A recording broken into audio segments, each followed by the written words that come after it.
Doctor Who has long had problems with writers where even the good writers become crap over time. We are binary. She's not, because the Doctor's Male and female. And neither, and more. Russel T Davies resurrected Doctor Who once, and then he tried to do it again. Except this time he was an ideologically possessed lunatic, and his writing followed. We've got all that power, but there is a way to get rid of it. Something a male-presenting Time Lord will never understand. It comes as no surprise then that the other writers that he hired were also ideologically possessed lunatics. The reason they were perfect for the new era is because not only did they agree with Russel T Davies on the direction he wanted to go,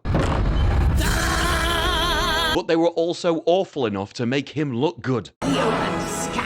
And so, after returning and releasing a series with the worst reviews of all time, obviously in his follow-up, he has to make it worse. This is the equivalent of setting fire to the house on your way out, just to hide the evidence of what you've done in there. And honestly, that's the complimentary take, that he is actually intelligent and a good enough writer to realise that this is awful. The alternative is that he thinks these people are going to be good. Oh, no, I'm a Libra. I can't make decisions like this. Which even a brief glance at their histories will convince other people otherwise. Not Russell, though. Russell has taken these interesting individuals as from a mix of literary, television, and theatrical talent, which the keen-eyed among you will realise that a very small fraction of that is actually relevant. If you've been writing theatrical or just literary, doesn't necessarily cross over into television. Even Brandon Sanderson is a prolific author, and yet knew that he needed experience in screenplays before he could actually write good episodes of television. None of these people are that self-aware, including Davies, apparently. Doctor Who takes its talent from a glittering galaxy of names, and these extraordinary writers span the skies. We've got old hands, new stars, and voices from theatre, radio, literature. It's the whole works. This is a guy who takes inclusivity to the extreme, which is particularly apt in this case, being that inclusivity just means no standards. Everybody was excluded before for a reason. They're incompetent and inexperienced. To give you an example, let's take Inua here in one of his recent social media posts, where he said that the Doctor's main superpower is empathy. Tiny bunch of little whinging f***ers who are on the wrong side of history, and they'll all go away soon. The Doctor feels so much. He has two hearts just to process everything. Nothing to do with regeneration. No, now it's just because he feels so much, which would be a weakness, considering he's actually meant to be intelligent. And I've never met somebody who thought feelings mattered that was. So, but I do like the idea that the Doctor, he's just so full of empathy. He just feels for everybody, rather than a guy that will give you exactly one decision and then wipe out your entire species. No, I'm not exaggerating. I warned you. You did this.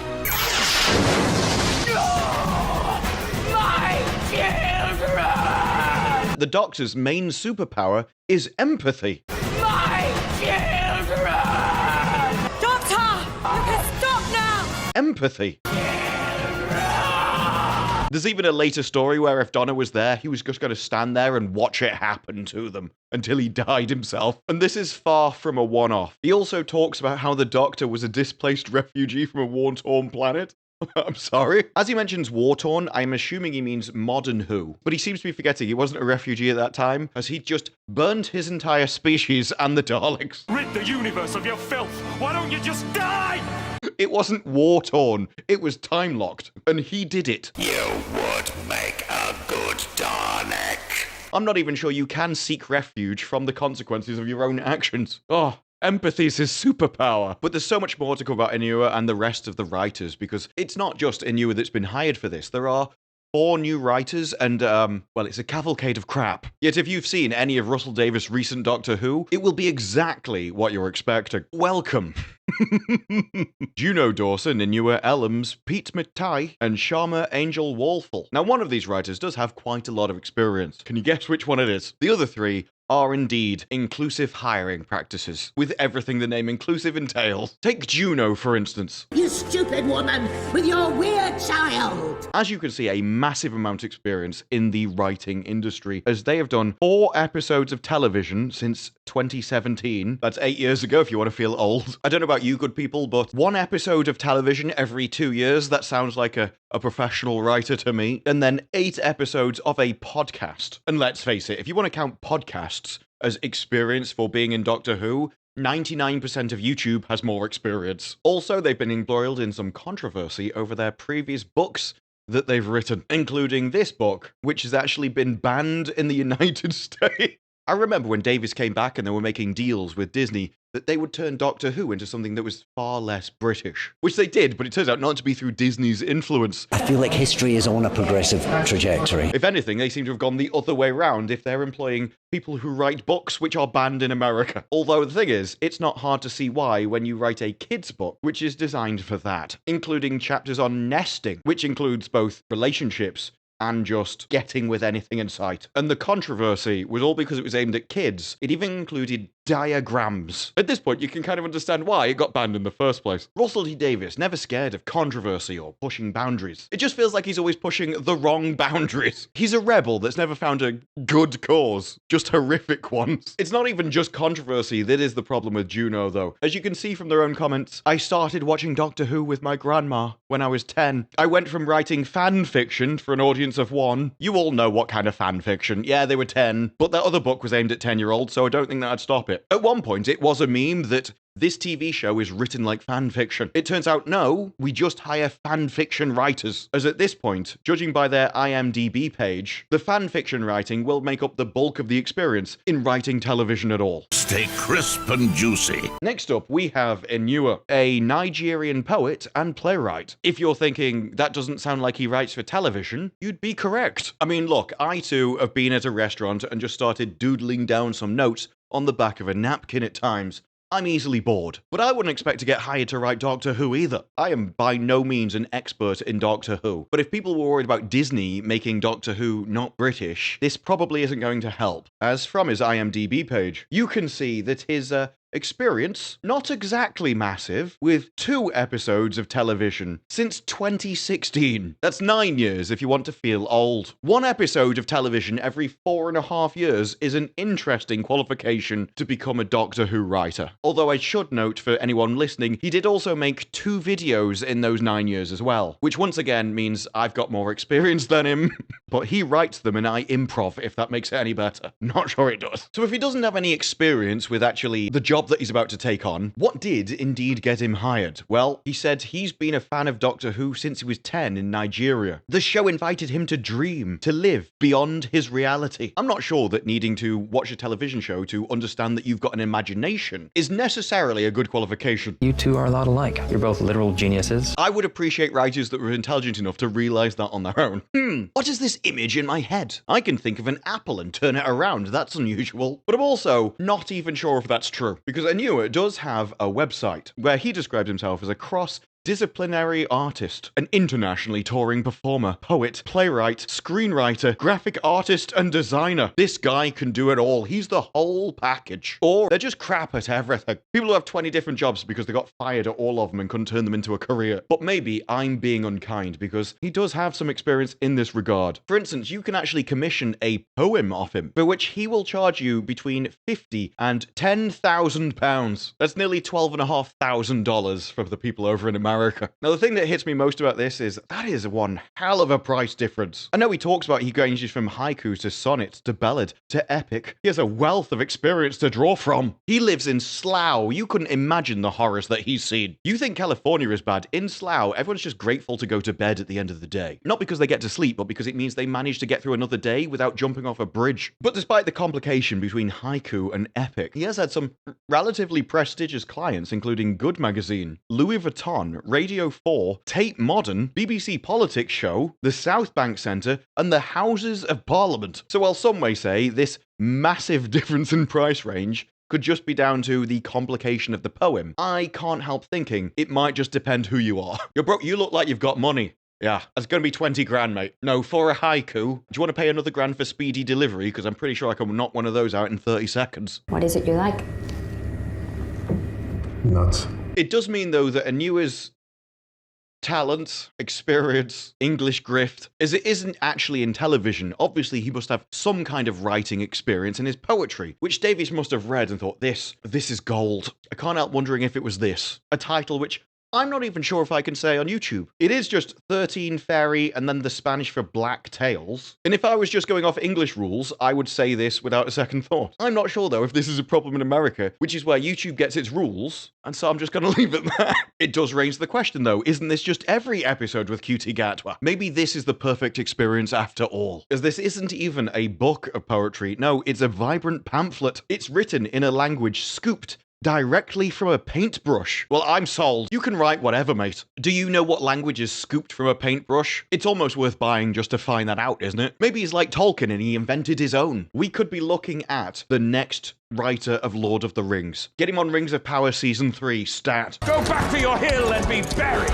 It's Gilgud Daddy. Inua Ellams announced his arrival in the poetry scene, which has become a runaway bestseller. Yes, with over 2,000 copies sold. Runaway bestseller. 2,000 copies. £4 each. Either maths isn't his strong point, or there isn't really much money in poetry. That's what I've learned. Not unless you're ripping off the British government anyway, or the Tate Modern, or BBC. Which I've got to be honest, even I think that's kind of based.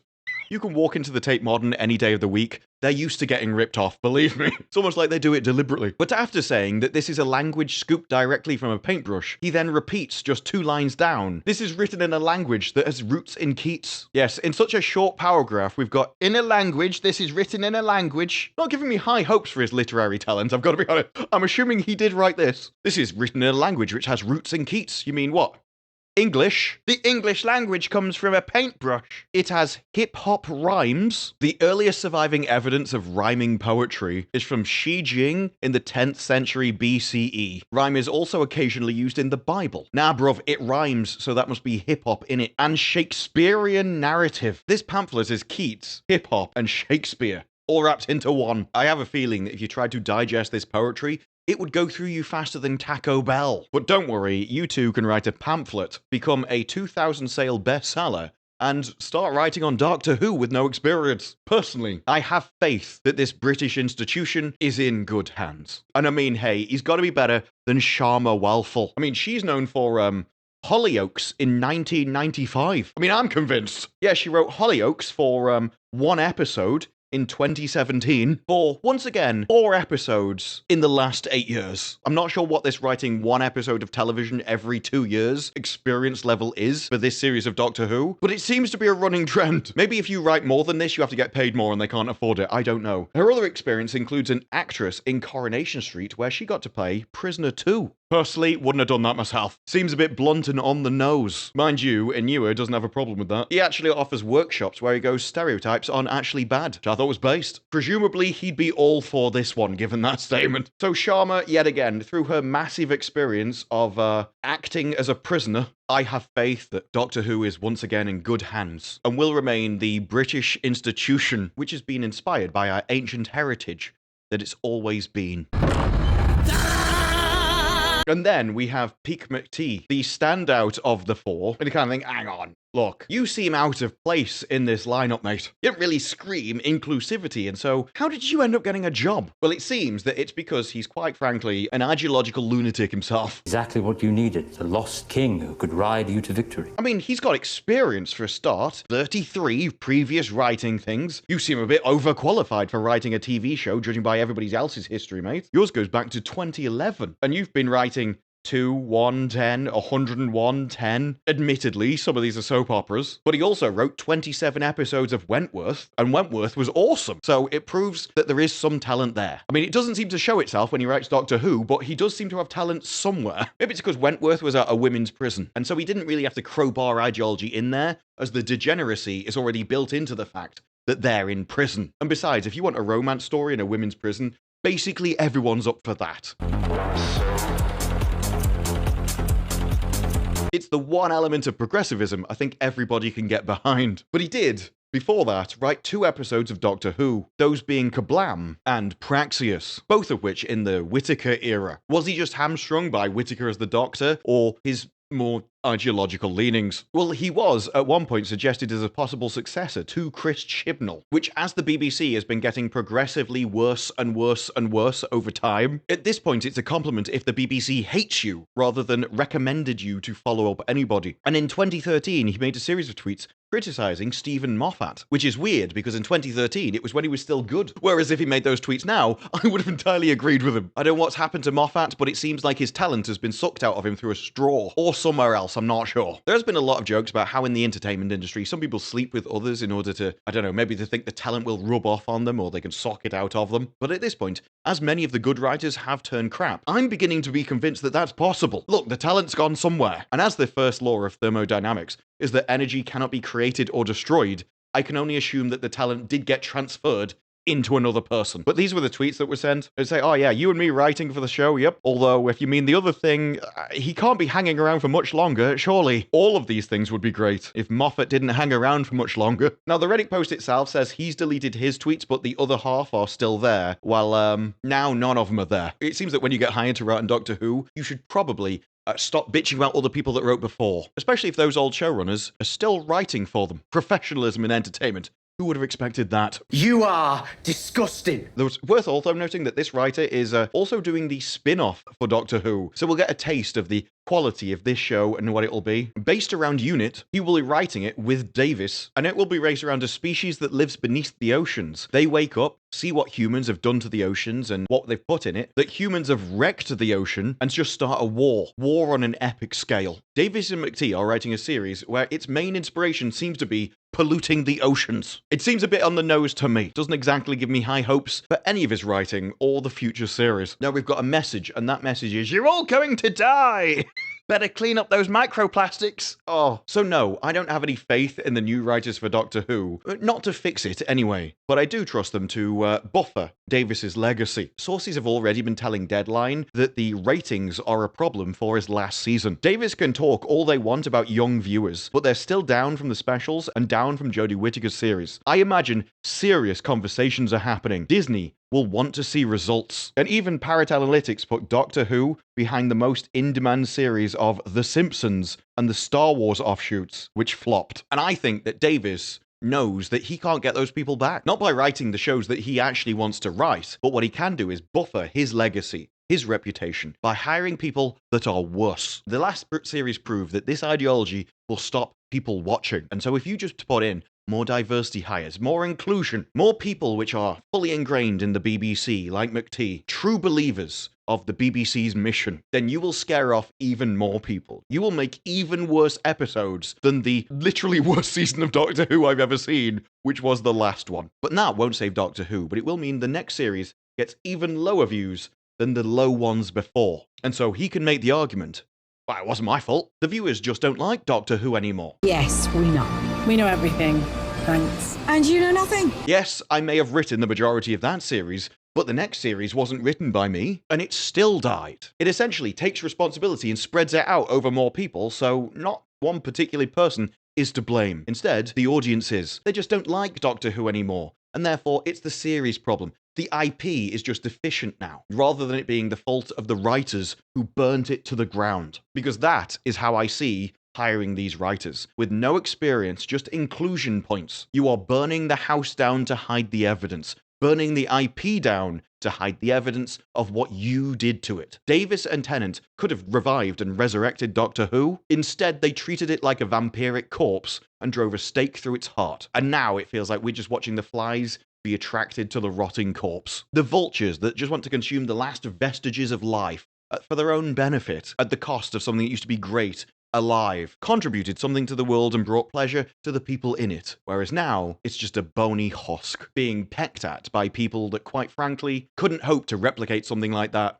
if they tried their entire life. But those are just my thoughts. What are yours? Let me know down in the comments below. Like the video if you like the video. Subscribe. More videos like this in the future. And I will see you in the next one. Bye-bye.